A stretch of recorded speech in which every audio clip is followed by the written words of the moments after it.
सभी का फिर से एक बार स्वागत है हमारे हिंदी कलीसिया में। आए हम अपने स्थानों पर खड़े होते हैं।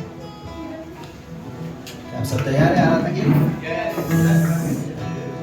आवाज से लग रहा है। क्या आप सब तैयार हो?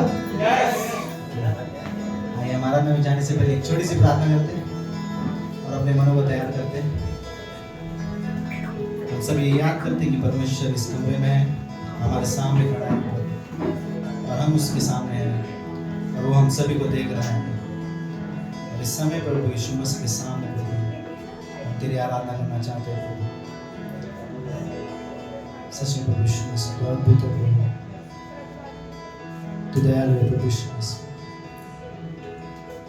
प्रभु यीशु मसीह इस समय प्रभु यीशु मसीह हम तेरे सामने झुकते हैं प्रभु यीशु मसीह, तेरे सामने घुटने टेकते हैं प्रभु यीशु मसीह, अपने सर को झुकाते हैं प्रभु यीशु मसीह। तेरे सम्मुख आते हैं प्रभु यीशु मसीह, तू हर चीजों से बड़ा है प्रभु यीशु मसीह, तू अद्भुत है प्रभु यीशु मसीह। तू हम सभी के जीवन में कार्य करता है प्रभु यीशु मसीह, हम सभी से प्रेम करता है प्रभु यीशु मसीह और तेरा प्रेम हमें विवश करता है प्रभु यीशु मसीह। इसलिए इस कमरे में हम सब खड़े हैं प्रभु यीशु मसीह, ताकि तेरी महिमा हो प्रभु यीशु मसीह। प्रभु यीशु मसीह होने दे प्रभु यीशु मसीह, हमारे जीवन से तेरी महिमा प्रभु। हम प्रार्थना करते प्रभु यीशु मसीह, जो लोग आ रहे प्रभु यीशु मसीह उन्हें सही सलामत लेकर आना प्रभु यीशु मसीह। प्रभु यीशु मसीह हम इस कलीसिया के लिए प्रार्थना करते प्रभु यीशु मसीह, कलीसिया तूने दिया है प्रभु यीशु मसीह, हम सब तुझसे प्रेम करते प्रभु यीशु मसीह, तेरी आराधना तेरी बड़ाई करना चाहते प्रभु, तेरी महिमा होने दे प्रभु यीशु मसीह। आराधना से तेरी महिमा हो प्रभु यीशु मसीह। छोटी सी प्रार्थना तेरे नाम से मांगते हैं, आमीन। सब बता दो सब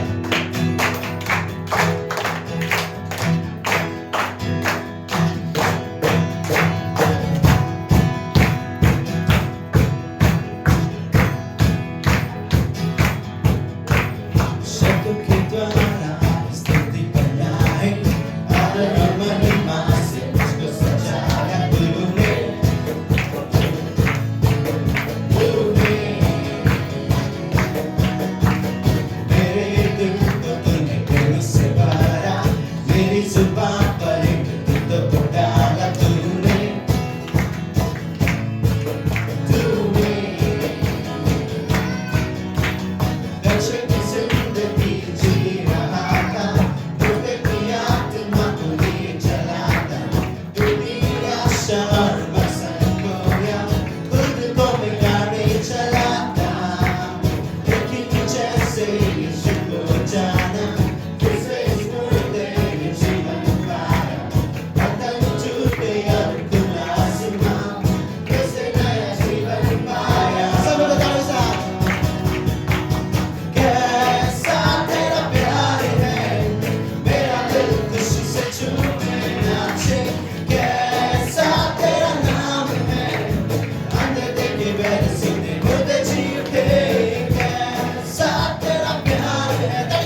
तेरी हर पल महिमा हो, तेरी स्तुति प्रशंसा हो, तेरी हर पल महिमा हो, एक बार फिर तेरी स्तुति प्रशंसा हो, तेरी हर पल महिमा हो, तेरी स्तुति प्रशंसा हो, तेरी हर पल महिमा हो।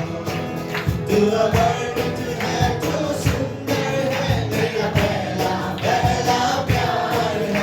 तू अवर्णित है, तू सुंदर है, मेरा पहला पहला प्यार है। तेरी स्तुति प्रशंसा हो, तेरी हर पल महिमा हो, तेरी स्तुति प्रशंसा हो, तेरी हर पल महिमा हो।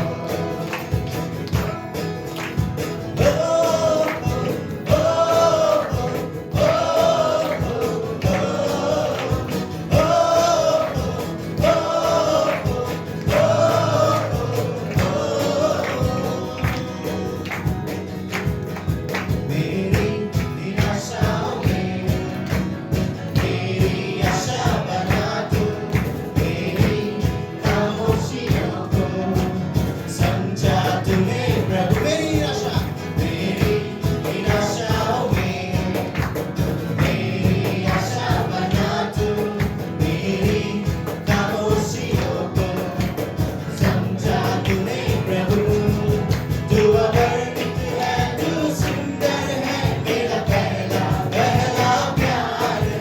तू अवर्णित है, तू सुंदर है, मेरा पहला पहला प्यार है। तेरी स्तुति प्रशंसा हो, तेरी हर पल महिमा हो, तेरी स्तुति प्रशंसा हो, तेरी हर पल महिमा हो। ओ ओ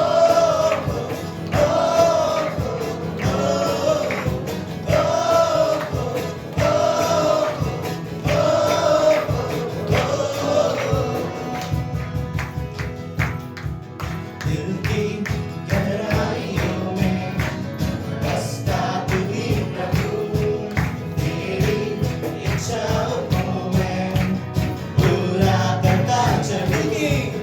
दिल की गहराइयों में बसता तू ही प्रभु, तेरी इच्छाओं को मैं पूरा करता चलूं। तू अवर्णित है, तू सुंदर है, मेरा पहला पहला प्यार है। तू अवर्णित है, तू सुंदर है, मेरा पहला पहला प्यार है।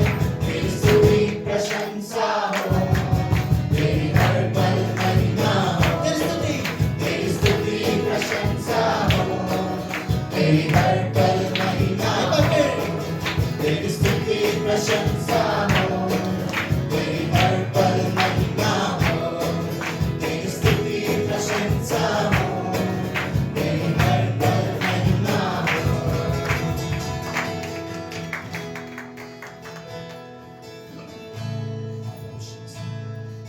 तेरी स्तुति और तेरी प्रशंसा हो प्रभु यीशु मसीह। तेरे नाम की बड़ाई हो प्रभु यीशु मसीह। तेरा नाम ऊंचा है प्रभु यीशु मसीह। तू सर्वनामों में श्रेष्ठ नाम तेरा नाम है प्रभु यीशु मसीह। तेरा नाम यहोवा राफा है प्रभु यीशु मसीह, जो चंगा करता है प्रभु यीशु मसीह। तेरा नाम पवित्र है प्रभु यीशु मसीह, और उस नाम को हम प्रभु यीशु मसीह हम ऊंचा उठाते हैं प्रभु यीशु मसीह, और तेरी महिमा तेरी बड़ाई करते हैं प्रभु यीशु मसीह।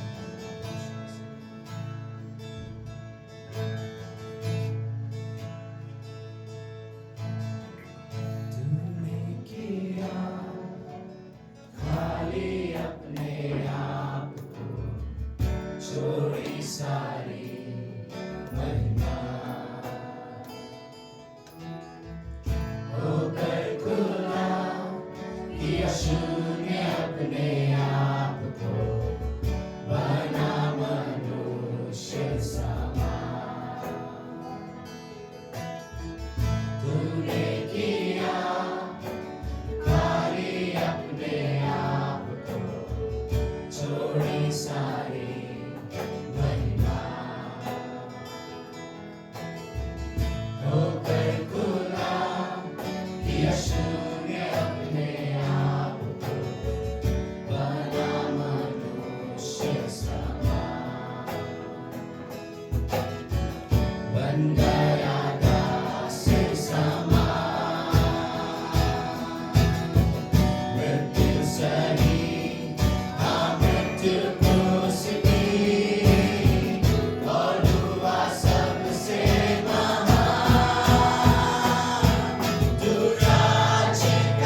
राज करे प्रभु यीशु मसीह।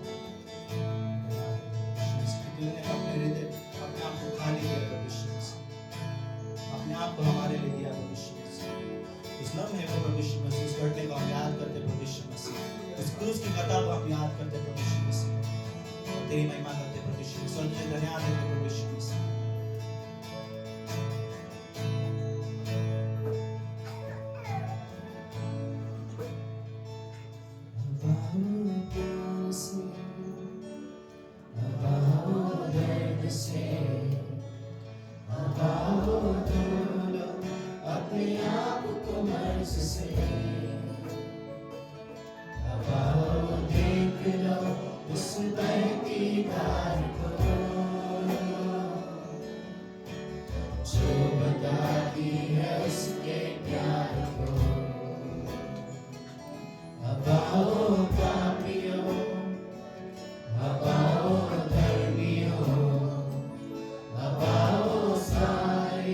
संसार की जातियों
छेदे हाथ है, वो कांटों का ताज है, वो लटका क्रूस पर और लगती प्यास है।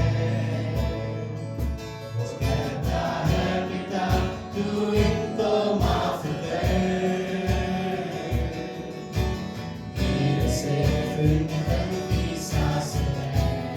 वो चल के गिरा, वो चल के गिर रहा, वो गिर के उठ रहा है, चुपचाप वो कुछ भी ना कह रहा। जो सहना था हमें बाकी संसार में, है खुदा का बेटा सह रहा। वो छेदे हाथ है, वो कांटों का ताज है, वो लटका क्रूस पर और लगती प्यास है। वो कहता है पिता तू इनको माफ कर,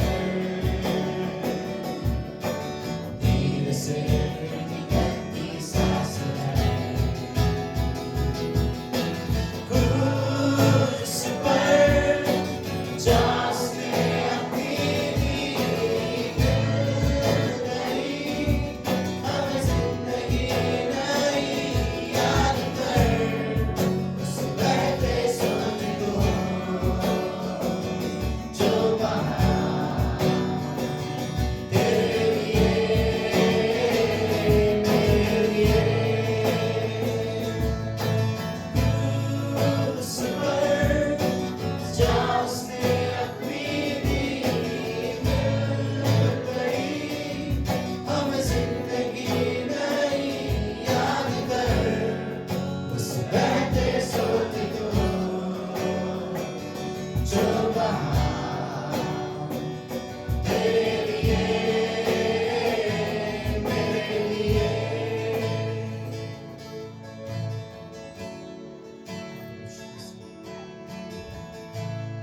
याद करते प्रभु यीशु मसीह उस क्रूस को, प्रभु यीशु मसीह जो हमारे लिए बहाया गया था, प्रभु यीशु मसीह। सच में प्रभु यीशु मसीह तूने अपने लहू से हमें पवित्र किया, प्रभु यीशु मसीह। हम धन्यवाद देते हैं प्रभु यीशु मसीह, धन्यवाद तेरे जीवन के लिए प्रभु यीशु मसीह, धन्यवाद कि प्रभु यीशु मसीह तूने हम सभी को दिखाया एक नया राह, प्रभु यीशु मसीह, स्वर्ग का राह, प्रभु यीशु मसीह। सच में प्रभु यीशु मसीह धन्यवाद देते हैं प्रभु यीशु मसीह, तेरी महिमा तेरी बड़ाई हो प्रभु यीशु मसीह। इस समय को हम तेरे हाथों में देते हैं, छोटी सी प्रार्थना करते हैं। आमीन।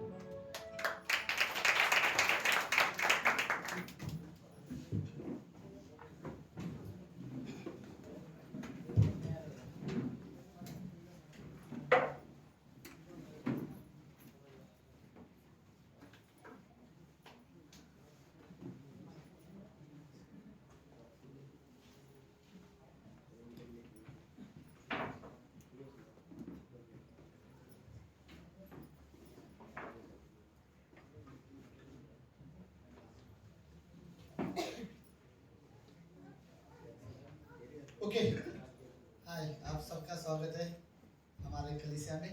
Right, thank you so much आप सभी के विश्वास योग्यता की वजह से इस कलीसिया में आप सबके फेथफुल हो काफ़ी सालों से। हाय गणपत जी, अच्छे लग रहे हैं आज, स्मार्ट लग रहे हैं, यंग लग रहे हैं काफ़ी, सच में। ओके,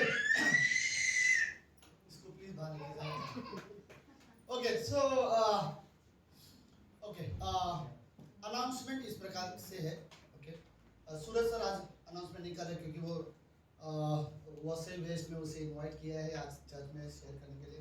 तो लेट्स स्टार्ट करते हैं अनाउंसमेंट। सबसे पहले ओके, जितने भी सिंगल यंग लोग हैं, यंग अडल्ट टाइम है ये, और 20 तारीख को ये सैटरडे नहीं, उसके अगले सैटरडे, राइट। तो अगले शनिवार को 20 तारीख को यंग अडल्ट लोगों का टाइम है, जिसमें मैं चाहता हूँ कि हिंदी चर्च से जितने भी लोग यंग अडल्ट में नौजवान लोग जो है उनका समय है, तो सबको आना है और ये कंपलसरी है। ओके, प्लीज कैसे भी कोशिश करो कि आप समरा गार्डन में ये टाइम रहेगा। पास्टर बिनू और ग्रेटर गेट्स के जितने भी कलीसिया है, सारे कलीसिया से जितने भी यंग अडल्ट लोग हैं उनको एक जगह पर बुलाएंगे और फिर हम लोग परमेश्वर का वचन सुनाएंगे। क्योंकि हम लोग एक चीज़ तो सच में जानते हैं कि शैतान सबसे ज़्यादा नौजवान लोगों पर अटैक करता है, आप ये बात को मानते हो, राइट? सो क्योंकि संसार में कई सारे आकर्षित करने वाली चीज़ें हैं, तो वचन में हमें सीखने मिलेगा कि कैसे हमें संसार में रहकर प्रभु के नज़दीक कैसे रहना। तो मैं जितने भी यंग अडल्ट लोग हैं सबको ये इंकरेज करना चाहता हूँ, प्लीज़ आप लोगों को कंपलसरी आना है। 950 रुपये चार्ज है वहाँ का, वहाँ पे रहना नहीं, सॉरी, वहाँ पे स्विमिंग पूल है और समर गार्डन सबको पता है, राइट? और वहाँ पे लंच भी हो रहेगा, तो आप लोगों को किसी भी तरह से वहाँ पे आना है, ठीक है? तो ये दूसरा अनाउंसमेंट ये है, अगले संडे को रिंकी और विजय का ग्रेजुएशन होने वाला है, फर्स्ट ईयर दोनों का फर्स्ट ईयर कंप्लीट होने वाला है, बाइबल कॉलेज कंप्लीट करे। तो यस, हम लोग उनकी दो ताली बजा सकते हैं। ओके, तो रिंकी और सूरज बोला, मैंने विजय बोला, विजय बराबर बोला, राइट? मैंने, हाँ। तो विजय का ग्रेजुएशन है, अगले संडे सुबह चर्च में हम सभी को जाना है। आप लोग देखो, कोई बात नहीं, एक आप इन दोनों की खुशी के लिए आ सकते हो क्योंकि हमारे कलीसिया से है, और दूसरा हम लोग देख सकते हैं कि बाइबल कॉलेज अगर पूरा होता है तो पहला साल, दूसरा साल, तीसरा साल, चौथा साल, 4 साल का बाइबल कॉलेज होता है, राइट? तो अगर आप पहला साल का कंप्लीट करते हो तो क्या आपको कैसे एक ऑनर किया जाता है कलीसिया के द्वारा, लोगों का एक सर्टिफिकेट दिया जाता है कि इन्होंने पहला साल कंप्लीट किया है, और फिर वो सर्टिफिकेट लेते दूसरा साल पूरा करने का एक जोश आ जाता है, राइट? सो बाइबल कॉलेज करने का बहुत इंटरेस्ट होता है इसमें। तो मैं चाहूँगा हम सब जाएंगे, देखेंगे विजय और विजय और रिंकी का किस तरह से ग्रेजुएशन होता है इसके हिसाब से। तो ओके, क्या हमने इस बार बात किया कि किरण प्रेग्नेंट है? हमें कल से हमें बताया, मुझे लगा मुझे पता है sir. So by the way, so कई दिनों से रिंकी भी कलीसिया में नहीं आ रहा है, उसका भी यही रीजन है। मुझे बोला गया नहीं है कि मैं अनाउंसमेंट करूं, लेकिन मुझे पता है मैं पास्टर, मुझे बुरा बोलेंगे नहीं। सो इसलिए मैं बोल रहा हूँ। सो रिंकी भी प्रेग्नेंट है, उसके लिए प्रार्थना करना। फिलहाल अभी उसका दूसरा महीना चल रहा है, तो पहला जब मिसकैरेज हुआ इसकी वजह से बहुत स्ट्रिक्ट डॉक्टर ने बोला कि कहीं भी ट्रैवल नहीं कर सकते, इसलिए थोड़ा सोच समझ के वो ट्रैवलिंग करते हैं। किरण की बात अलग है, किरण बहुत बिंदास है, वो कहीं भी वो दुनिया घूम जाती है ऐसी स्थिति में भी। सो ओके, तो अगले संडे याद रखो, जिसे भी समय मिले सुबह चर्च वहाँ पर रहेगा, फिर शाम को यहाँ पर कल अपना चर्च रहेगा, तो आपका। तीसरा अनाउंसमेंट ये है, बाइबल कॉलेज स्टार्ट करें। ओके, सो बाइबल कॉलेज अगले शनिवार से शुरू हो रहा है, जो भी यहीं पर होता है शाम को, शनिवार के शाम को 7 बजे क्लास शुरू होता है, 7 से 8:30 बजे तक, 9 बजे बोलते हैं बट हम 8:30 बजे तक क्लास खत्म कर देते हैं। ओके, जो भी शनिवार को फ्री हो, मैं चाहता हूँ कि आप लोग बाइबल कॉलेज करो। ओके, कितने लोगों को पता है एजरा और नेहमा की किताब क्या है? बाइबल में पता है? एजरा नेहमा 2 किताब है बाइबल में। ओके, तो एजरा नेहमा किसने लिखा है किताब? एजरा नेहमा ने, वो दोनों का नाम है। राइट? सो शनिवार को जो क्लास है वो एजरा नेहमा के ऊपर है, तो मैं वो क्लास पढ़ाने जा रहा हूँ। अगर आप लोग सच में इंटरेस्टेड है, पिछले सेमेस्टर में फिर भी 300 रुपये चार्ज था, ये सेमेस्टर और हिंदी चर्च वालों के लिए और कम कर दिया है, हिंदी चर्च वालों के लिए 500 है पर क्लास, बट हिंदी चर्च वालों के लिए 200 रुपये क्लास चार्ज है। ओके, तो मैं रियली चाहता हूँ कि बाइबल कॉलेज में इंटरेस्ट लो और बाइबल कॉलेज सीखो। ओके, एजरा नेहमा बहुत इंटरेस्टिंग क्लास है। 70 साल की बंधुआई के बाद किस तरह से लोग अपने देश में वापस आते हैं और किस तरह से अपने पहले शहर बनाते हैं, फिर उसके बाद मंदिर बनाते हैं, फिर शहर पनाह बनाते हैं, वो सारी चीज़ें हमें देखने को मिलेगा। तो मैं चाहता हूँ कि जो भी इंटरेस्टेड है बाइबल कॉलेज के लिए आप आओ। एजरा नेहमा का क्लास पहली बार सिखाया जा रहा है क्योंकि नया क्लास करिकुलम में ऐड हुआ है, तो ये क्लास किसी ने किया हुआ नहीं है, तो सबको ये क्लास करना जरूरी है और यहीं पर करना जरूरी है साथ में, ठीक है? सो ये तीसरा अनाउंसमेंट था। और कुछ अनाउंसमेंट है जो रोज अनाउंसमेंट करते हैं उनको तुरंत पता रहता है कि क्या करने क्या नहीं। ओके लेट्स हाँ,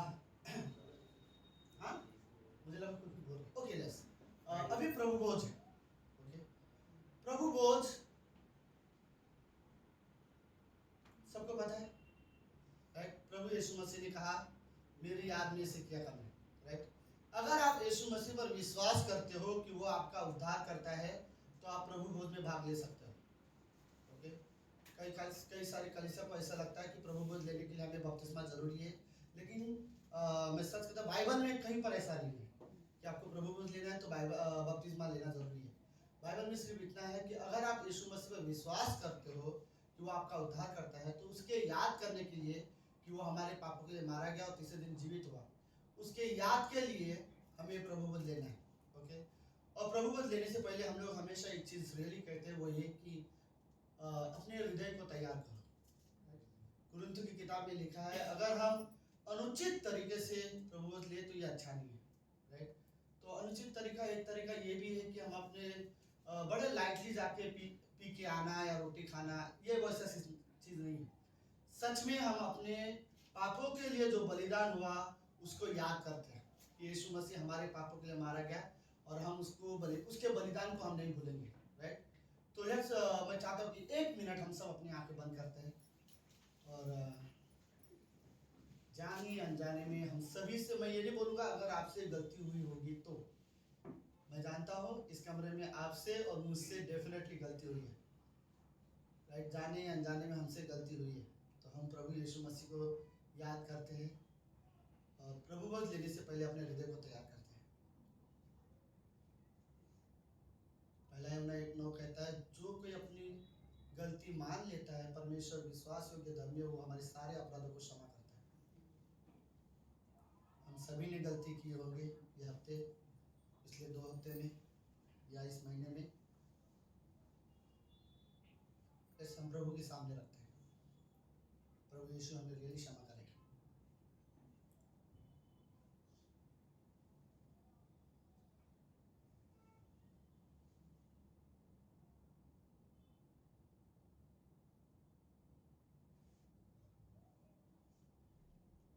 प्रभु यीशु, हम धन्यवाद देते हैं आज के दिन के लिए और एक सुंदर समय के लिए। पिता, ये समय है प्रभु बोझ का, जो हमें यीशु मसीह के याद के लिए नहीं बल्कि उसके आदर के लिए जो उसने हमारे लिए किया है, हम हृदय से उसका धन्यवाद देना चाहते हैं। और वो धन्यवाद के लिए प्रभु यीशु हम आज प्रभु बोझ लेना चाहते हैं। हम आपके बलिदान को कभी कभी भी नहीं भूल सकते कि हमारे पापों के लिए, हमारे बुरे कामों के लिए यीशु मसीह बलिदान हुआ।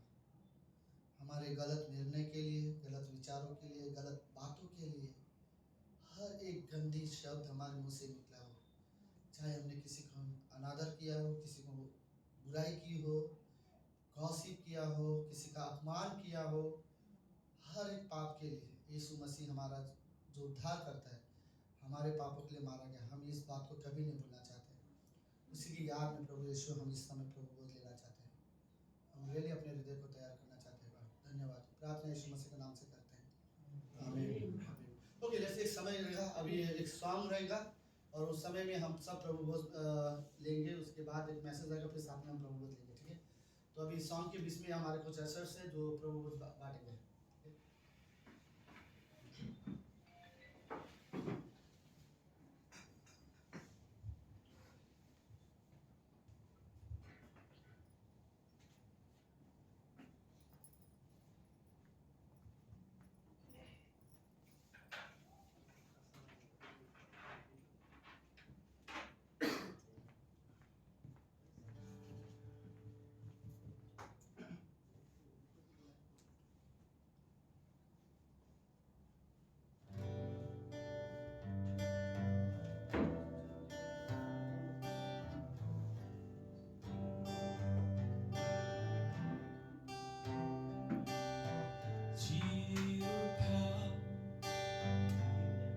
मर के फिर जी उठा, सजा मेरी वो सह गया, गुनाह मेरे वो धो गया, लहू को अपने दे गया, दुनिया को माफ कर गया। जी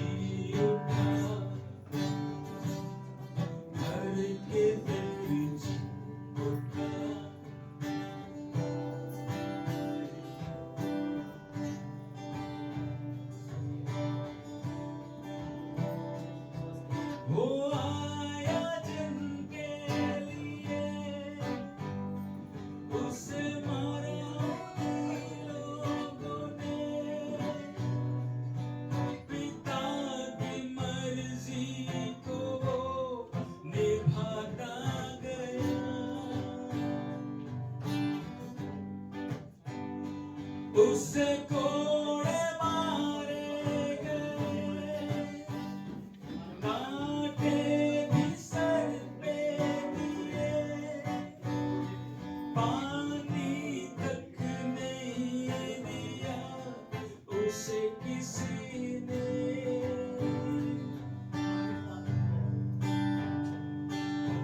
दे गया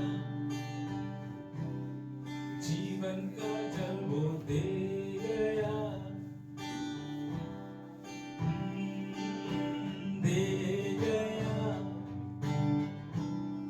जीवन का जल वो दे गया, सजा मेरी वो सह गया, गुनाह मेरे वो धो गया, लहू को अपने दे गया, दुनिया को माफ कर गया।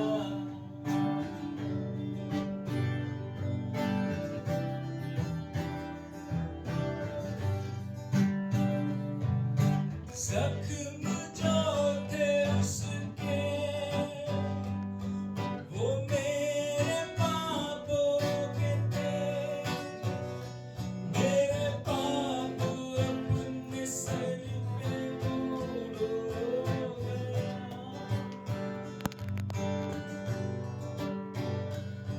मैं पाप करता रहा,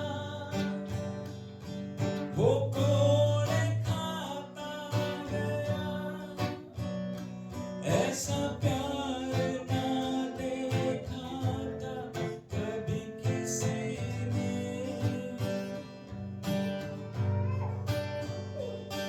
चुका दिया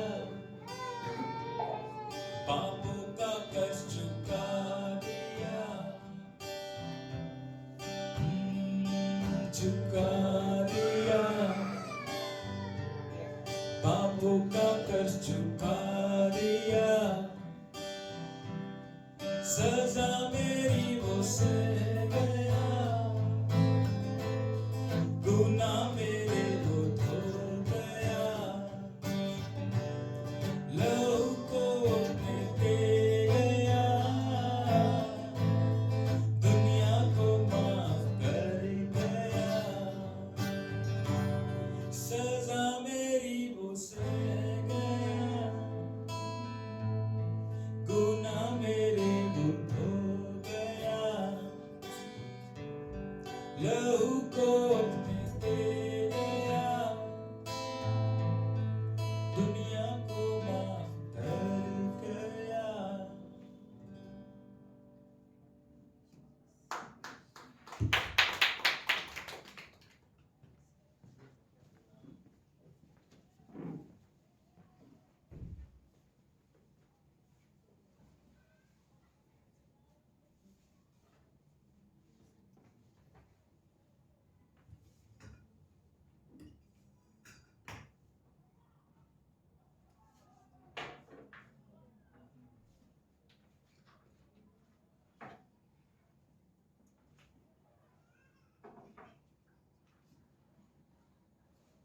ओके, हम अपनी जगह पे खड़े होते हैं। जी भाई, सॉन्ग सच में बहुत अच्छा लगता है, सॉन्ग बहुत अच्छा था, राइट? हाँ।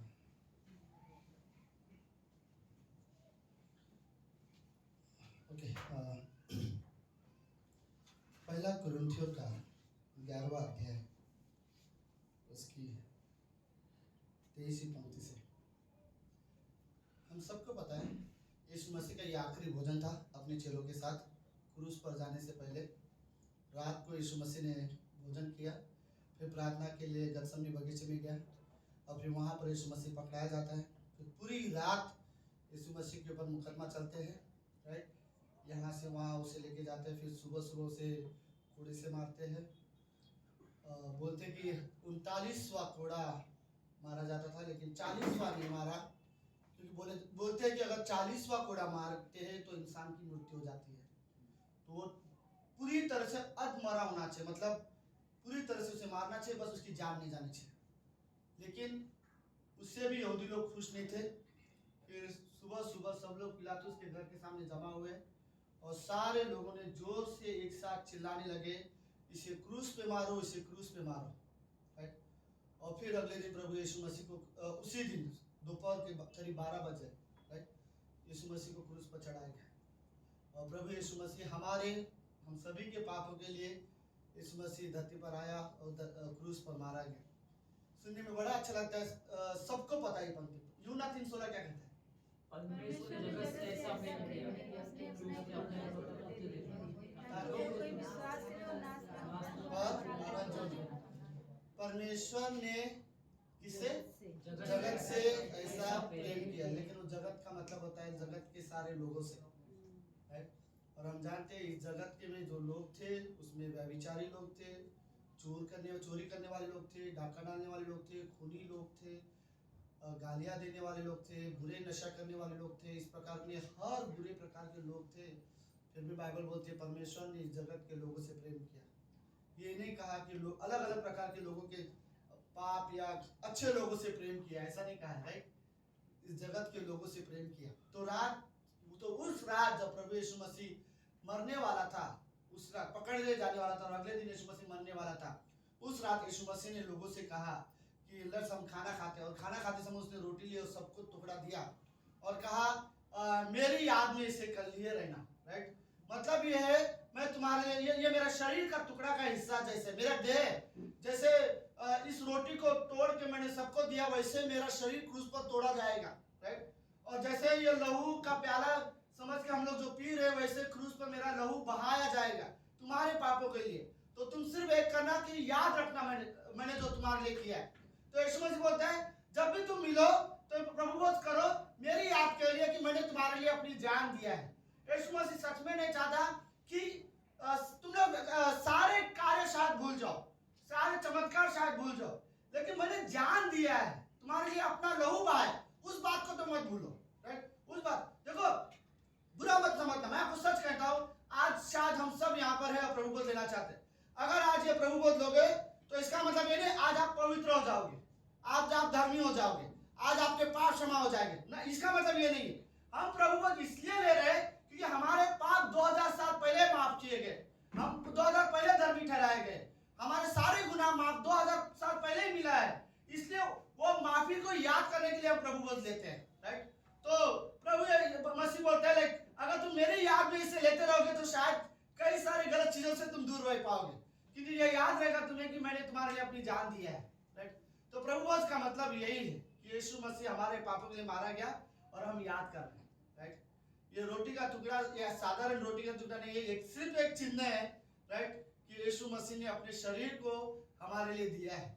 और ये प्याला एक चिन्ह है कि यीशु मसीह ने अपना लहू हमारे लिए दिया। तो 11वें अध्याय की 23वीं पंक्ति में लिखा है, क्योंकि यह बात मुझे प्रभु से पहुंची है, पौलुस बता रहा है, मैंने तुम्हें भी पहुंचा दी है कि जब यीशु ने जिस रात को पकड़ाया गया था, रोटी ली और धन्यवाद करके तोड़ी और कहा यह मेरी देह है जो तुम्हारे लिए है, मेरे स्मरण के लिए यह किया करो, राइट। ये मेरी देह है तुम्हारे लिए, मेरी याद के लिए। यीशु मसीह एक ही चीज तो चाहता है कि उसने हमारे लिए अपना देह दिया और हम उसे भूले ना, राइट। तो लेट्स क्यों ना हम ये रोटी का हिस्सा लेते हैं और याद करते हैं कि यीशु मसीह ने अपना शरीर सच में हमारे लिए दिया है।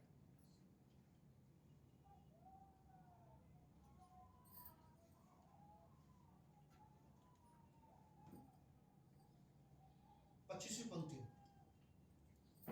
इसी रीति से उसने बियारी के पीछे कटोरा भी लिया और कहा यह कटोरा मेरे लहू में एक नई वाचा है, जब कभी पियो तो मेरे स्मरण के लिए यह किया करो। जब कभी पियो तो मेरे लिए मेरे याद करने के लिए ये किया करो। तो लेट्स हम याद करते हैं यीशु मसीह ने जैसे अपना शरीर दिया वैसे अपना लहू हमारे पापों के लिए बहाया है।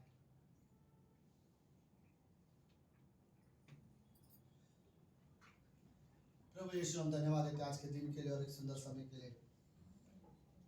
एक आपका बलिदान जो है हम कभी नहीं भूल सकते, क्योंकि आपके बलिदान में सिर्फ आपकी मृत्यु नहीं बल्कि हमारे लिए जीवन था, हमारे लिए नई आशा थी, हमारे लिए स्वर्ग का एक रास्ता खुल गया। धन्यवाद प्रभु यीशु। हम मानते प्रभु हम सब पापी थे, हम सभी ने पाप किए और गलतियां आज भी करते हैं, लेकिन वो क्रूस का बलिदान आज भी हमारे पापों को क्षमा करता है। धन्यवाद पिता परमेश्वर। प्रार्थना यीशु मसीह के नाम से करते हैं, आमीन। तो अभी एक ऑफरिंग का गीत होगा, फिर उसके बाद हम नया सुनाएंगे।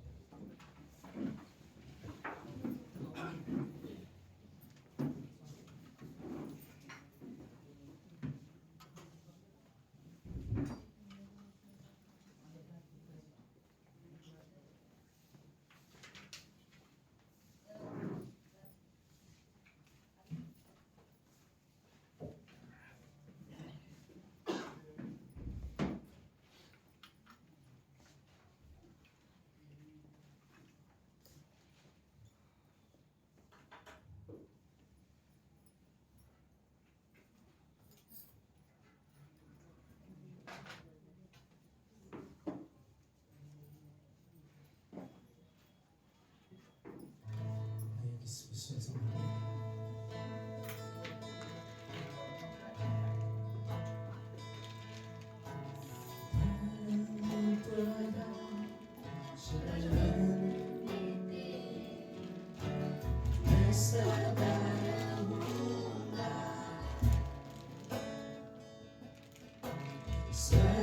सर्वशक्तिमान छाया में तेरी मैं बना रहूंगा।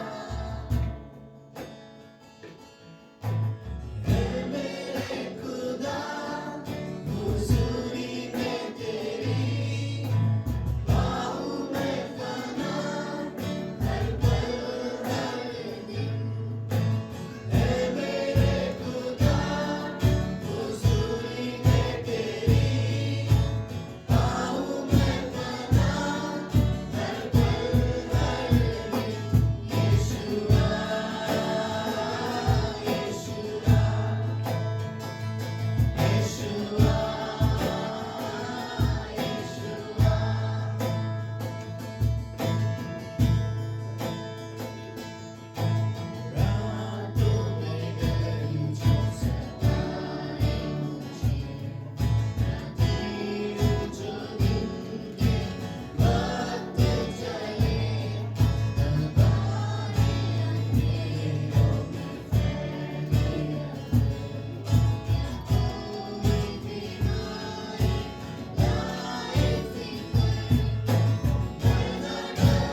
ओके, हम अपनी जगह पे खड़े होते हैं कुछ पंक्तियाँ पढ़ने के लिए।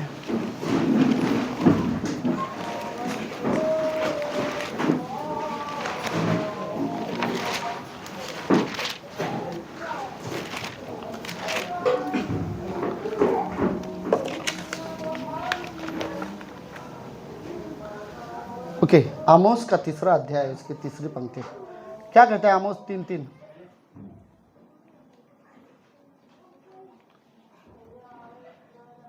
ओके, तो सिर्फ ये एक पंक्ति, सब लोग है? हाँ,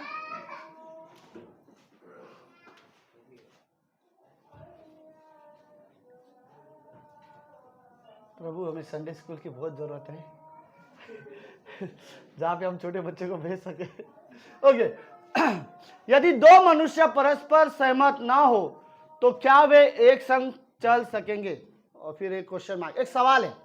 बाय द वे, ये परमेश्वर ने लोगों से सवाल पूछा है, अगर दो व्यक्ति आपस में सहमत नहीं हो तो क्या वो एक साथ चल सकते हैं? लेकिन ये परमेश्वर ने सवाल जरूर पूछा है दो व्यक्ति के बारे में, लेकिन यीशु मसीह ने यह कहानी दो व्यक्ति के लिए नहीं कहा गया, ये वचन दो व्यक्ति के लिए नहीं कहा गया। यीशु मसीह का उदाहरण ऐसा है, जब दो व्यक्ति आपस में सहमत न हो तो क्या वो एक साथ चल सकते हैं? नहीं चल। ठीक वैसे आप और मैं, जब हम एक विचारों में सहमत ना हो तो हम एक साथ नहीं चल सकते, राइट? तो वही बताने के लिए यीशु मसीह ने यहाँ पर वो वर्ष बताया कि जब तक हम साथ में सहमत नहीं होते तब तक हम एक साथ नहीं चल सकते, राइट? तो लेट्स प्रार्थना करते हैं। प्रभु यीशु, हम धन्यवाद देते हैं आज के दिन के लिए और एक सुंदर समय के लिए। धन्यवाद गॉड, हमें रियली ज़रूरत है कि हम आज आपके साथ सहमत रह सके। हम रियली चाहते हैं प्रभु यीशु कि हमारा जीवन आपके साथ सहमत हो। हम आपके हर एक विचारों के साथ सहमत होना चाहते हैं, हम आपकी बुलाहट के साथ सहमत होना चाहते हैं।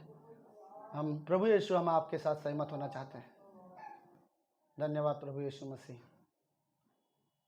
इवन गॉड, अगर हमें आपके साथ चलना है तो हमें आपके साथ सहमत होने की ज़रूरत है।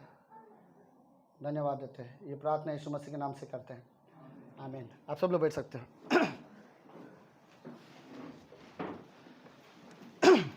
ओके,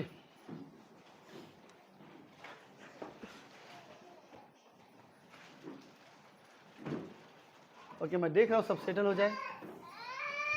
हाँ, उसको बाहर ही रखो, इतना कब होगा पता नहीं, वो ताकि अभी शांत आके बैठे इसमें। सो भाई, तो पहली बार आज कौन आए? आप पहली बार आए हो? आप खड़े हो सकते हो।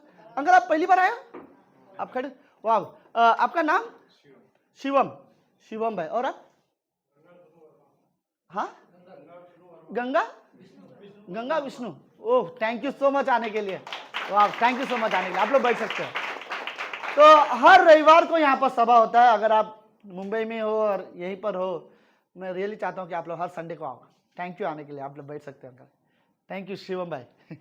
सो ओके, बाकी सब लोग ठीक है? अंकल बड़े फेथफुली आ रहे हो आप, थैंक यू। सो ओके, सहमत के बारे में बात करते हैं, राइट? अगर मैं आपको क्या वर्ड बोलूं, ओके, कि क्या हम सच में परमेश्वर के साथ सहमत होते हैं? इस कमरे में अगर मेरा ये सवाल रहे, क्या आप परमेश्वर पर विश्वास करते हो? और आपका आंसर होगा हाँ। और फिर मेरा सवाल ये रहे, लेकिन क्या आप परमेश्वर के हर बातों में सहमत होते हो? तो शायद ना, राइट? फिर मैं ये भी वर्ड बोलना पसंद करूँगा, सच में हमारा परमेश्वर पर विश्वास करना काफ़ी नहीं है अगर हम परमेश्वर के हर बातों पर सहमत ना हो तो। एक बार हम परमेश्वर पर विश्वास करते हैं तो हम अनंत जीवन पाते हैं, ये सही है, राइट? मैं इस बात के खिलाफ नहीं हूँ। यीशु मसीह पर विश्वास करो तो हमें अनंत जीवन मिलेगा, राइट? जैसे कि अभी हमने यूहन्ना 3:16 पढ़ा, राइट? जो कोई उस पर विश्वास करता है वो कभी नाश न हो पर अनंत जीवन पाएगा। लेकिन जो कोई उस पर विश्वास करता है उसके लिए ये भी जरूरत है कि वो उसके साथ सहमत हो ताकि वो उसके साथ चल सके, राइट? अगर हम परमेश्वर के साथ सहमत नहीं होते कोई विचारों में, उसके बातों में, तो हम परमेश्वर के साथ सहमत नहीं होते तो हम परमेश्वर के साथ कभी नहीं चल सकते। पता है, हम कभी नहीं बोलते, लेकिन सच ये है हमारे बारे में, इवन मेरे बारे में भी ये सच है कि मैं भी कभी कभी बोलूँगा, या ज़्यादातर मुझे नहीं पता, मैं जज नहीं करना चाहता किसी को, राइट, ना अपने आप को यहाँ से, लेकिन शायद ज्यादातर या कभी कभी मैं परमेश्वर से ज्यादा शैतान के विचारों में सहमत होता हूं। जो भी शैतान हमारे मन में गलत थॉट डालता है हम उसके साथ सहमत हो जाते हैं। अगर किसी व्यक्ति, फॉर एग्जाम्पल मैं आपको बताता हूं, ओके, इसका नाम क्या है? तन्नू, क्या सोच रही है तू? आज संजना नहीं आई है, राइट? संजना नहीं आई ना? तुझे पता है संजना कितनी बुरी है? हाँ, तुझे पता है वो कैसे, ये डर जाएगी क्योंकि वो बहुत डिसिप्लिन करती है बच्चे का, राइट? बट मेरा ये कहना कि वो लड़की बुरी है, इसके मन में मैंने एक गलत विचार डाल दिया। अब जब वो उसको दिखेगी तो इसको सबसे पहले याद आएगा, अरे इसके बारे में मैंने सुना ये बुरी है, राइट? तो जो इसने सुना वैसे वो व्यवहार करना जाएगी। पता है क्या होता है? तो इसने जो मेरे से सुना है गलत विचार, वो गलत विचार के साथ ये सहमत हो गई है। अगर ये सहमत नहीं होती मेरे बातों में तो वो खड़े होकर बोल सकती थी नहीं वो ऐसी नहीं है, राइट? या फिर वो कभी उसके बारे में गलत सोचेगी नहीं। लेकिन ये मेरे गलत शब्दों पर सहमत होने की वजह से ये अच्छी लोगों के बारे में गलत सोच सकती है। हाँ, वो गलत नहीं है लेकिन मुझे गलत लगता है क्योंकि मेरा उसके साथ नहीं जमता, राइट? तो मेरे अंदर जो क्या बोलते हैं, मेरे अंदर जो कड़वाहट है, मैं गॉसिप के द्वारा इसके मन में डालना चाहता हूं, और इसके मन में डालने के बाद ये भी उसके बारे में बुरा सोचने लगेगी। तो ये क्या होता है कि ये मेरे गलत शब्दों के साथ सहमत हो रही है, ओके? तो मेरा कहने का मतलब यही है, कई बार जो व्यक्ति हमारे साथ अच्छा व्यवहार नहीं करता है, शैतान हमारे मन में उसके खिलाफ एक गलत विचार डाल देता है, और फिर हम सहमत हो जाते हैं और बोलने लगते हैं कि हाँ ये बात सच है, हमें भी वो पसंद नहीं है, राइट? तो इवन ऐसा नहीं है, बहुत सारे लोगों के बहुत सारे गलत तरीके हैं शैतान के पास, जो हमारे मन में कई सारे गलत विचार डाल देता है। कोई चीज गलत देखते हैं तो हमारे मन में वो लालच उत्पन्न होता है, फिर हम सोचते हैं मुझे वो चाहिए, फिर हम सहमत हो जाते हैं, राइट? जब पहली बार परमेश्वर शैतान ने हवा को कहा कि ये फल अगर तू खाएगी तो तू परमेश्वर के समान हो जाएगी, किसने कहा तू मरेगी? तू अवश्य नहीं मरने वाली है। और हवा क्या हो गई? सहमत हो गई उसके बातों के साथ, राइट? जब उसने सहमत कर लिया उसके बाद हवा बोलती है हाँ फल तो खाने के लायक है, और उसने भी वो फल तोड़ा और उसने वो खाया, और फिर उसने परमेश्वर के खिलाफ आज्ञा का उल्लंघन किया और उसने पाप किया, राइट? तो पाप करने से पहले उसने क्या किया? परमेश्वर ने एक बात कही है, अगर तू खाएगी तो अवश्य मरेगी। इस बात पर सहमत होने के बजाय शैतान ने उससे कहा अगर तू ये फल खाएगी तो तू अवश्य नहीं मरेगी, तू तो परमेश्वर के समान हो जाएगी, और इस बात पर वो सहमत हो गई, ओके? कोई भी इंसान गलत करने से पहले उस बातों के साथ सहमत हो जाता है, राइट? और उसके बाद वो गलत चीजें करने की कोशिश करता है। अगर आप कोई व्यक्ति पसंद नहीं है, कोई भी चीजें क्यों ना हो, राइट? सबसे पहले गलत करने से पहले हम गलत बातों के साथ सहमत हो जाते हैं और फिर हम वो चीजें करने लगते हैं, और हम भूल जाते हैं कि परमेश्वर ने हमें एक आज्ञा दी है और हम धीरे धीरे उस आज्ञा से दूर होते जा रहे हैं, राइट? सुनो, इस धरती पर कोई भी विश्वासी ये वर्ड नहीं बोल सकता मैं परमेश्वर के साथ सहमत रहता हूं और मैं अपने जीवन में इस संसार में भी कुछ चीजों के साथ सहमत होता हूं, तो पॉसिबल नहीं है, राइट? परमेश्वर के विचार और हमारे विचार कभी मिलने वाले नहीं है। परमेश्वर के विचार और इस संसार के विचार कभी एक होने वाले नहीं है, कभी मिलकर काम करने वाले नहीं है।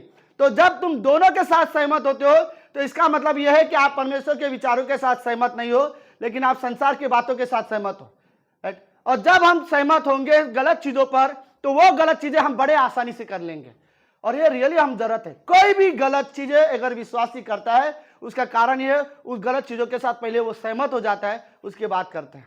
अगर आप परमेश्वर की बातों में सहमत हो तो आप परमेश्वर की आज्ञा का पालन करोगे, राइट? अगर नहीं सहमत हो आप उसकी आज्ञा का पालन नहीं करोगे, राइट? क्या आप इस बात से सहमत है कि इस दुनिया में सबसे ज्यादा प्रेम करने वाला कौन है? मेरे साथ जवाब दो, राइट? कौन है दुनिया में सबसे ज्यादा प्रेम करने वाला, राइट? लेकिन हमें कभी होता है, राइट? कभी कोई हमें बुरा बोल दे हम नाराज होकर बैठ जाते हैं, भूल जाते सबसे ज्यादा तो परमेश्वर प्रेम करता है। लेकिन ये बात सुनो, हमें बनाने वाला परमेश्वर है और हमने पाप किया। हमारे पाप के लिए परमेश्वर इस धरती पर आया मनुष्य बन के, हमारे पाप के लिए वो मारा गया और तीसरे दिन जीवित हुआ, राइट? और बाइबल ये बोलता है कि आज वो स्वर्ग में हमारे लिए प्रार्थना कर रहा है, और बाइबल ये बोलता है जो कोई उस पर विश्वास करेगा वो कभी नाश नहीं होगा पर अनंत जीवन पाएगा। जो परमेश्वर पर विश्वास करता है बाइबल में कहता है कि उसका नाम जीवन की किताब में स्वर्ग में लिखा हुआ है, राइट? तो क्या आप ये बात पर सहमत हो कि परमेश्वर सच में हमारा परमेश्वर है, राइट? वो हमसे प्रेम करता है, वो हमारे लिए मारा गया, वो हमारे लिए वो प्रेमी परमेश्वर है, वो दयालु परमेश्वर है, वो अनुग्रहकारी परमेश्वर है और वो न्यायी परमेश्वर भी है। अगर आप परमेश्वर की अच्छी बातों पर सहमत होते हो तो एक बात और है, आपको ये बात भी सहमत करना पड़ेगा कि वही आपका न्याय करने वाला है और कोई नहीं। उसी के सामने हमें अपने जीवन का लेखा देना पड़ेगा, राइट, और हमें सहमत करना पड़ेगा, राइट। कई सारे क्रिश्चियन सिर्फ इस बातों पर सहमत होते हैं, परमेश्वर आशीर्वाद देगा, परमेश्वर आशीर्वाद देगा। मैं भी कहता हूं परमेश्वर रियली आशीर्वाद देगा, राइट, लेकिन परमेश्वर कई बार आशीष को रोकता है जब हम गलत चीजें करते हैं। परमेश्वर पॉसिबल इसलिए नहीं हो पाता क्योंकि हम परमेश्वर के साथ नहीं चल रहे हैं, राइट। परमेश्वर के साथ चलने के लिए सबसे पहली जरूरत है कि हम सहमत हो जाए। अच्छा, जरा एक बात सुनो, ओके। अब्राहम को परमेश्वर बोला अपना घर, अपना परिवार सबको छोड़ और मेरे पीछे हो ले, ओके। और अब्राहम क्या हुआ? सहमत हो गया, राइट। परमेश्वर आप बोल रहे हो, ठीक है, मैं अपने पिता को, मैं अपने घर को, अपने परिवार को, सबको, अपना गांव, देश, शहर सबको छोड़कर मैं आपके पीछे जाने के लिए तैयार हूं, आप बुला रहे हो इसलिए, राइट। और वो परमेश्वर के वादे पर सहमत हो गया, तब जाके वो घर से निकला। अगर वो परमेश्वर की बातों पर सहमत नहीं होता तो वो नहीं निकल पाता। तब जाके दोनों एक साथ चले, तब जाके अब्राहम चल रहा है, परमेश्वर अगुवाई कर रहा है। फिर आगे जाके परमेश्वर ने बोला अपने बेटे को मेरे लिए तू बलि चढ़ा, और अब्राहम ने क्या किया? सहमत हो गया। परमेश्वर तू मेरा बेटा मांगना चाहता है, मैं देने के लिए तैयार हूं, और वो सहमत हुआ और उसने परमेश्वर को अपना बेटा देने के लिए तैयार किया। लेकिन परमेश्वर उससे उसकी सिर्फ परीक्षा लेना चाहता था, इसलिए परमेश्वर ने कहा अपने बेटे को मार मत, मैं सिर्फ यह परीक्षा ले रहा था देखने के लिए क्या तू मेरा भाई मानता है या नहीं मानता है, राइट। लेकिन वो बलि चढ़ाने के लिए इसलिए तैयार था क्योंकि वो परमेश्वर की हर बातों पर सहमत था। मेरा कहने का मतलब क्या है? अब्राहम को हर बात आज्ञा पालन करना आसान इसलिए हो रहा था क्योंकि वो परमेश्वर की बातों पर सहमत होता था, राइट। अगर आप परमेश्वर की बातों पर सहमत होते हो तो आप आज्ञा का पालन करोगे। अगर आप परमेश्वर की बातों पर सहमत नहीं हो तो आप बोलोगे मैं विश्वास करता हूं परमेश्वर अच्छा है, लेकिन जो आज्ञा वो दिया है मेरे लिए कठिन है, मैं उसके साथ सहमत नहीं हो सकता। पता नहीं, बट मुझे सच में ऐसा लगता है हम क्रिश्चियन कई बार फेल होते हैं आज्ञा पालन करने में, राइट। हम कई बार सच में फेल हो जाते हैं कि हम परमेश्वर को प्रेम करते हैं, विश्वास करते हैं, पता नहीं क्यों पूरी तरह से आज्ञा का पालन नहीं कर पाते, राइट। पूरी तरह से हम अपना जीवन परमेश्वर को नहीं दे पाते, शायद इसलिए क्योंकि हम परमेश्वर पर विश्वास करते हैं लेकिन सहमत नहीं हो पाते उसकी हर बातों पर। मैं रियली ये वर्ड कहना चाहता हूं, जब तक हम दोनों सहमत ना हो तब तक हम एक साथ नहीं चल सकते, राइट। पता है खोया हुआ पुत्र क्यों अपना घर छोड़ के चला गया? अपने पिता के साथ सहमत नहीं था, राइट। पता है सिमसम दलीला के पीछे क्यों भाग रहा था? परमेश्वर के साथ सहमत नहीं था। पता है क्यों देमास एक नाम व्यक्ति है जिसने परमेश्वर की सेवकाई को छोड़कर संसार में चला गया? क्योंकि वो परमेश्वर के विचारों के साथ सहमत नहीं था। इवन पता है 1 साल तक बत्सिबा के साथ पाप करने के बाद खून पे खून करने लगा दाऊद, क्यों? क्योंकि वो वहाँ पर थोड़े समय के लिए वो भी परमेश्वर के विचारों के साथ सहमत नहीं था। कभी कभी शैतान के विचार हमारे जीवन को अंदर, हमारे विचार हमारे मन में आते हैं और हमारे जीवन को कंट्रोल करता है और हम परमेश्वर के विचारों पर जीवन नहीं जी पाते, और उस समय हम संसार की बुराइयों पर अपना मन लगाते हैं और हम सहमत हो जाते हैं कि मेरे लिए ठीक है, राइट। अभी भी कुछ क्रिश्चियन को लगता है कि बिना बाइबल पढ़े मैं क्रिश्चियन लाइफ जी सकता हूँ, बिना प्रार्थना किए क्रिश्चियन लाइफ जी सकता हूँ, और इस बातों पर शैतान उनके मन में डालता है और हम सहमत हो जाते हैं, राइट। तो ये विश्वासी के लिए सच में ज़रूरत है कि हम कभी भी परमेश्वर के अलावा किसी और बातों पर सहमत ना हो। ओके, आप सब लोग हैं? ओके, लेट्स, मेरे पास और 10 मिनट है, कुछ चीज़ें मैं आप लोगों के साथ पढ़ना चाहता हूँ। भजन संहिता का अरे मुझे यहाँ पे स्लिप होने वाला था।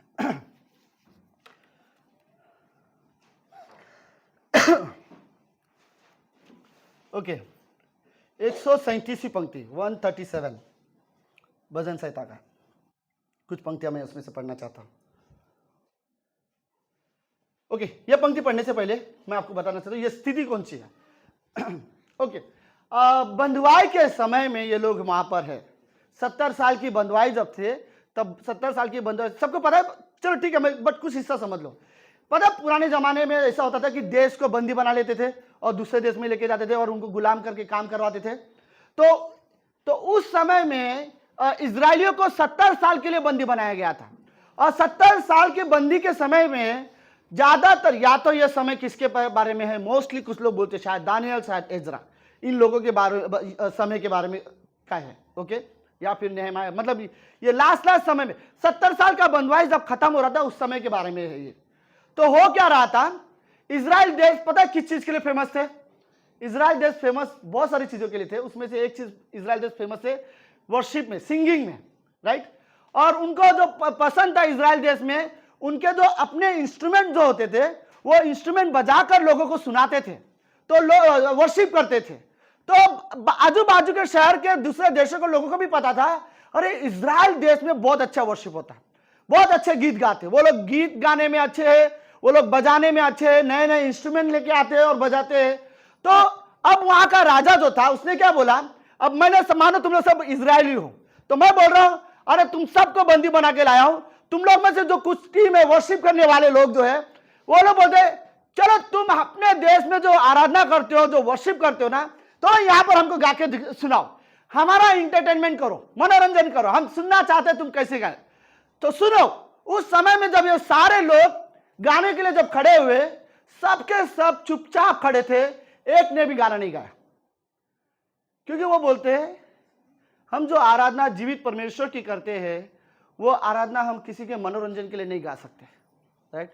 तो उस समय राजा ने उनसे कहा हमारे लिए वर्शिप करो, और वो सहमत नहीं हुए। मुझे उनका ये बात बहुत अच्छा लगा कि हम हमारा आराधना के लिए जो गीत गाते हैं लोगों के मनोरंजन के लिए नहीं गा सकते, हम वर्शिप करते हैं परमेश्वर के। तो ये बात मुझे सच में बहुत अच्छा लगा कि राजा बोल रहा है, फिर भी ये लोग वहां पे खड़े होकर बोलते हैं हमसे नहीं होगा। फिर पता उन्होंने क्या किया, जो उनके पास फॉर एग्जाम्पल गिटार था, उनके पास पियानो था, उनके पास क्या बजाता है ये ड्रम्स था उसके पास, ये क्या है विवेक का, ये क्लब बॉक्स था उसके पास। वो सारे लोग नदी के किनारे गए और उसने सब में रस्सी बांधे हुए होते थे, तो सारे लोग नदी के किनारे गए और पेड़ पे लटका दिए, और सारे लोग बोलते हैं परमेश्वर हम जो आराधना तेरी करते हैं हम लोगों के लिए नहीं गा सकते, राइट। ये आराधना थी हमारी, जब हम गाते थे तो हम आराधना करते थे, हम मनोरंजन नहीं करते थे, हम इंटरटेनमेंट के लिए नहीं गाते खड़े होते थे, हम परमेश्वर की महिमा करते थे, हम अपनी महिमा अपनी इंटरटेनमेंट के लिए नहीं गाए, राइट। तो लेट्स वो पंक्ति क्या बोलती है सुनो, बाबुल के नहरों के किनारे हम लोग बैठ गए, राइट। बेबीलोन के नहरों के किनारे हम लोग बैठ गए, ओके। तो वही नाले, एक नदी होती थी, नदी के किनारे ये सारे लोग बैठ गए और सिय्योन को स्मरण करके रो पड़े। हमारे अंदर जब लोगों ने बोला कि अपने यहां पर हमारे लिए गाओ, तो ये सारे गाने वाले लोग रोने लगे कि हम सिय्योन यानी जहां परमेश्वर की मंदिर होती थी, और बोलते हम रोने लगे ये सोचकर हम तो मंदिर में परमेश्वर की आराधना करते थे, और आज हमारी परिस्थिति क्या है, लोग हमें बोल रहे मनोरंजन के लिए गीत गाओ। ओके, दूसरी पंक्ति, उसके बीच में मजनू, ये मजनू है पेड़, सही ट्रांसलेट है, हम ढूंढेंगे ये कौन सा मजनू पेड़ कौन सा हम ढूंढेंगे। मजनू वाला पेड़ सिर्फ हमारा है, ये क्या नाम है भाई, तेरे जीजा का नाम क्या है, संजू ढूंढ सकता है। ये मजनू पेड़ क्या होता है, संजू बहुत अच्छा मजनू है, राइट। तो मैंने एक बार राहुल को बोला भाई तू अपने जीजा से सीख, वो अपनी बीवी का कितना केयर करता है। जब वो लोग का एक्सीडेंट हुआ था तभी तो देख कितना प्यार से उसको दवा लगा रहा है, राइट। उसके घुटने पे दवा लगा रहा था, सर पे बर्फ लगा रहा था। तो राहुल बोलता है अरे पास्टर वो डर रहा है क्योंकि ये उसके वजह से हुआ है, अगर उसने ठीक नहीं हुआ तो जब घर जाएगा तो उसी का सर फुटेगा। तो ये वो उसके कमेंट है भाई, ओके। लेकिन दोनों सच में मजनू है ओके। सो वो एक पेड़ है, पर चलो मजनू पढ़ लेते, ओके। मजनू वृक्ष पर हमने अपनी वीणा को टांग दिया, राइट। हमने वो बजाने वाले चीजों को क्या किया, पेड़ पे टांग दिया। तीसरी पंक्ति, क्योंकि जो हमको बंदी बनाकर ले गए थे उन्होंने वहां हमसे गीत गवाना चाहा, और हमारे रुलाने वालों ने हमसे आनंद चाहकर कहा सिय्योन के गीतों में से हमारे लिए कुछ गीत गा दो। तो तुम लोग अपने मंदिर में जो गीत गाते थे चलो यहां थोड़ा सा गा दो, नहीं। वो लोग ने अपने इंस्ट्रूमेंट पेड़ में लटका दिए, बोलते नहीं हम यहां पर सहमत नहीं है। ठीक है, हम यहां पे गुलाम हैं, आपने हमें बंदी बना के लेके आए, आप हमसे जो गुलामी के काम करने बोलोगे वो हम करेंगे, लेकिन ये जो आराधना जो हम परमेश्वर की करते थे उसे ये मजाक नहीं होने देंगे, राइट। हम ये चीजें नहीं करेंगे। लेट्स अगली पंक्ति क्या बोलती है, हम यहोवा के गीत को पराये देश में कैसे गाए, राइट। परमेश्वर के लिए जो हम गीत गाते थे वो पराये देश में लोगों का एंटरटेनमेंट के लिए हम कैसे गा सकते हैं, राइट। हमें देखो, अगर वो लोगों ने बोला होता है कि तुम वर्शिप करो तो ये लोग तैयार हो जाते हैं, वो लोग ने बोला था परमेश्वर की महिमा करो या हमारे लिए प्रार्थना करो, तो ये लोग तैयार हो जाते। लेकिन वो लोग इसलिए गीत गाना चाहता है कि उनकी इंटरटेनमेंट हो जाए, चलो मनोरंजन करो, हमारे लिए गीत गाओ। और ये लोग बोलते हैं हम यहोवा के गीत को पराए देश में कैसे गाए। हाँ, इजरायली पाप और आज्ञा न मानने की वजह से, बुराई की वजह से बंधुआई में गए थे, लेकिन परमेश्वर का भय कुछ आराधना करने वाले लोगों के हृदय में अभी भी था, राइट। अगर वो सच्ची आराधना करने वाले क्रिश्चियंस होंगे तो उनके हृदय में परमेश्वर की महिमा होगी, वो परमेश्वर का भय मानेंगे, वो वर्शिप को कभी मजाक नहीं उड़ाएंगे। फिर अगली पंक्ति क्या बोलती है, हे यरूशलेम, यदि मैं तुझे भूल जाऊं तो मेरा दाहिना हाथ क्या हो जाए, सूख जाए। लकवा मार रहा है, राइट। अगर ये हाथ किसी और गाने के लिए, इंटरटेनमेंट के लिए बजाने लगे और परमेश्वर हम तुझे भूल जाते तो ये हाथ दोबारा गाने बोलते ना इंस्ट्रूमेंट बजाने के लायक भी ना रहे, ये सूख जाए हमेशा के लिए। अगली पंक्ति क्या बोलती है, यदि मैं तुझे स्मरण न रखूं, यदि मैं यरूशलेम को अपने सब आनंद से श्रेष्ठ न जानूं, तो मेरी जीभ तालू से चिपक जाए। मेरा अगर परमेश्वर हम आपको याद किए बगैर अगर हम ये गीत गा रहे तो हमारा जो जीभ है ऊपर तालू में चिपक जाए, ताकि मैं जिंदगी में बोल ना पाऊं।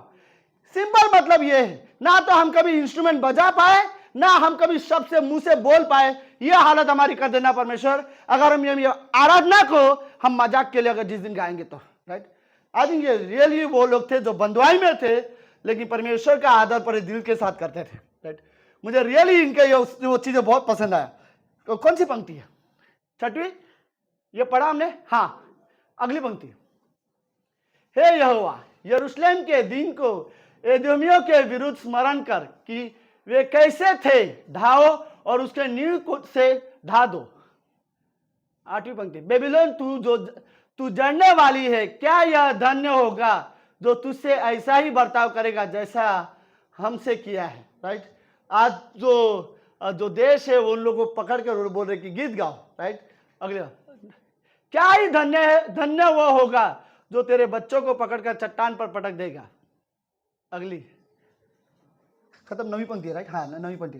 तो मुझे वो दो बहुत पसंद है। कौन सी, 4, 5 और 6वीं पंक्ति, राइट। कि यहोवा के गीत को पराए देश में हम कैसे गाए, कैसे हम नहीं। बट मुझे सबसे अच्छी बात ये लगी, अगर ये लोग बड़े आसानी से सहमत हो जाते उस बातों पर तो वो लोग गा देते थे और लोगों को खुश होता था। लेकिन उनके गीतों में परमेश्वर की महिमा बिल्कुल नहीं होती थी।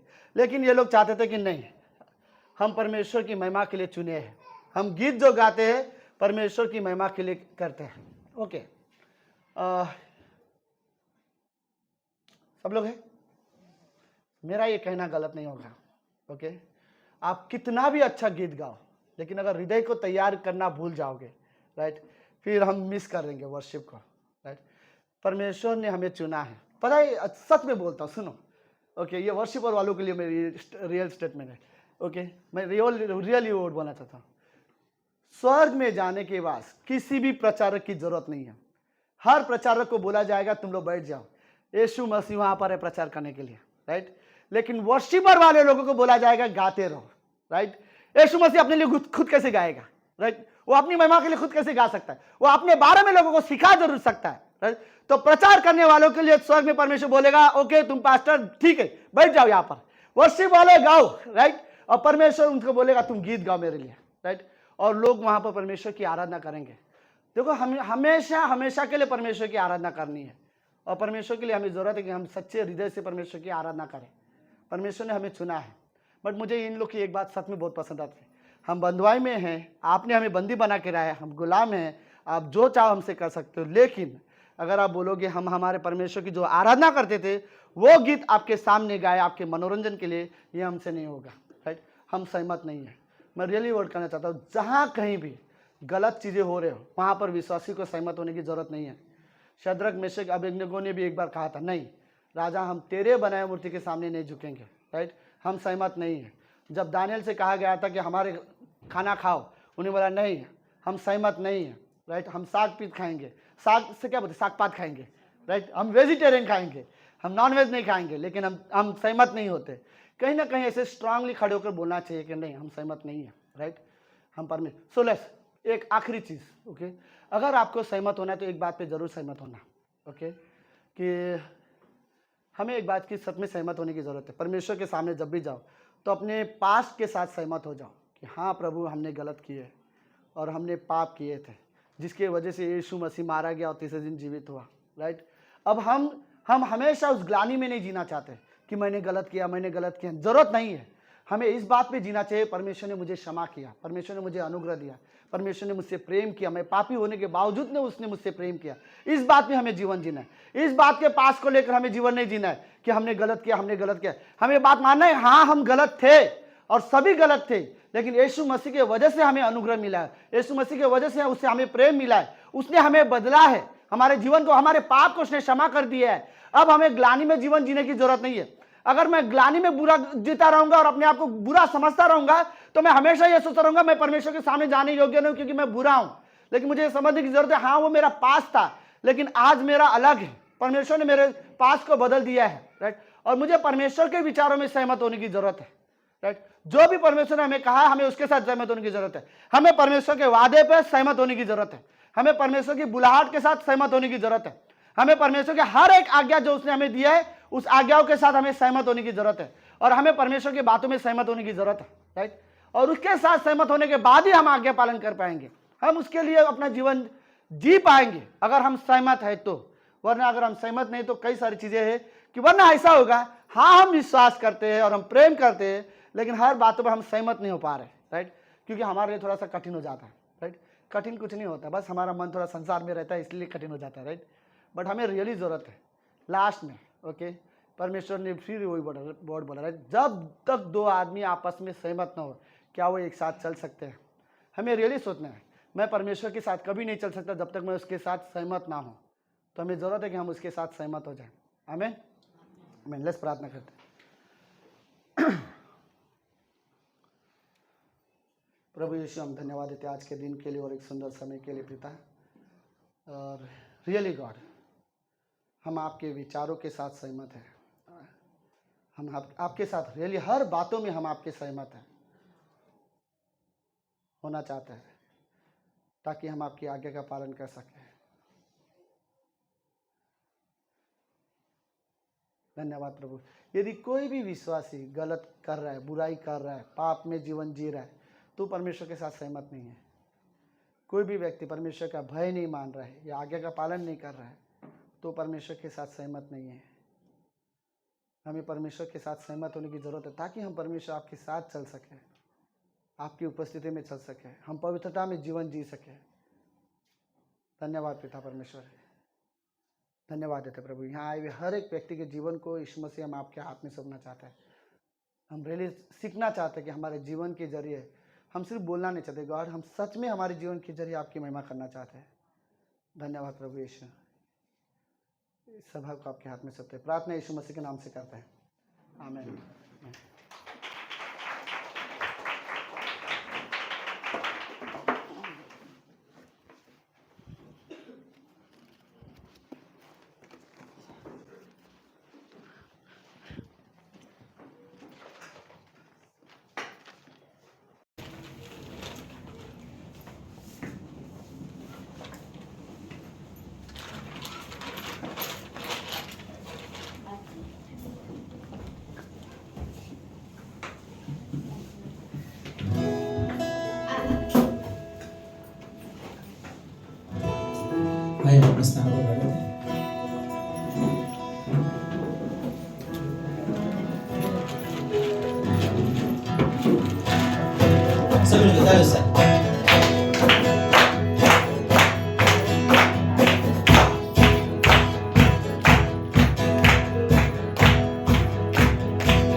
प्रभु यीशु मसीह। आज के इस अद्भुत समय के लिए प्रभु यीशु मसीह, और आज के अद्भुत मैसेज के लिए प्रभु यीशु मसीह। सच है प्रभु यीशु मसीह, हमें जरूरत है कि प्रभु यीशु मसीह हम सहमत हो सके प्रभु यीशु मसीह तेरे विचारों के साथ प्रभु यीशु मसीह। प्रार्थना करते प्रभु यीशु मसीह, धन्यवाद आज के वचन के प्रभु यीशु मसीह। और जब हम सब घर जाए प्रभु यीशु मसीह, हमें सही सलामत लेकर जाना प्रभु यीशु मसीह। और छोटी सी प्रार्थना तेरे नाम से मांगते हैं,